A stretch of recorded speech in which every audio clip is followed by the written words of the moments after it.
Welcome back to Hancock and Kelley. Now, usually legislative branches are staid, almost boring places to most people. Not in the past few years. There has seemed to have been some drama, especially on the Republican side lately. Michael Kelley is with us on the left, but we'll start on the right. John Hancock. John Boehner has a book.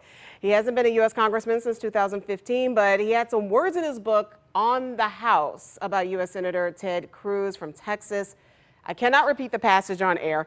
Suffice to say, it was not polite. Am I just imagining that establishment Republicans are not supporting newer politicians the way they used to?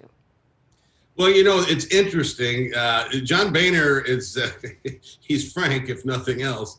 But, you know, what I find interesting about the challenges right now, a lot of people think that this is a new phenomenon that's come along in the age of Trump, or maybe the Tea Party shortly before that.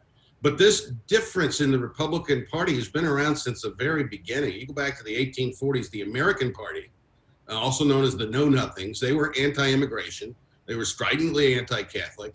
They gave lip service to anti-slavery, but then they went down south and promoted workers' rights. They were the party of the working people. Well, a few years later, along comes the Republican Party, and they were the abolitionists. They were the moralists. They were partners with the banking establishment. And those two anti-democratic factions joined together to form the Republican Party. And that fissure has been there really from the very beginning. And it's gotten perhaps exacerbated in the last decade or so. But that's a big part. Those differing philosophies is a big part of what's dividing the GOP today.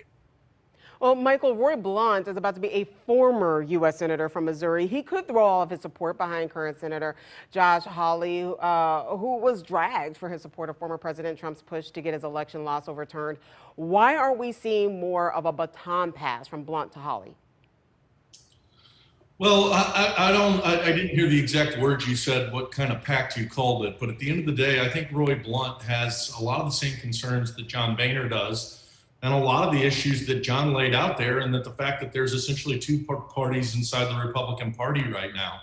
What we hadn't seen in the past, at least in modern past, is for a whole sect of the Republican Party to be following this extremist populist view that's not reflective of conservative principles. I think Josh Hawley kind of is the perfect semblance of that Trumpian-like Senate candidate. And I think Roy Blunt is the type of Republican who stands for conservative principles. And unfortunately, Missouri, like too many states, is moving the wrong direction. And I'm not sure where conservative Republicans live anymore.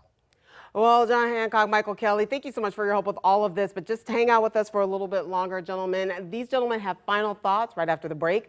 But first, we fly down the railroad tracks in South St. Louis. This view from our BMW of West St. Louis Drone Fox.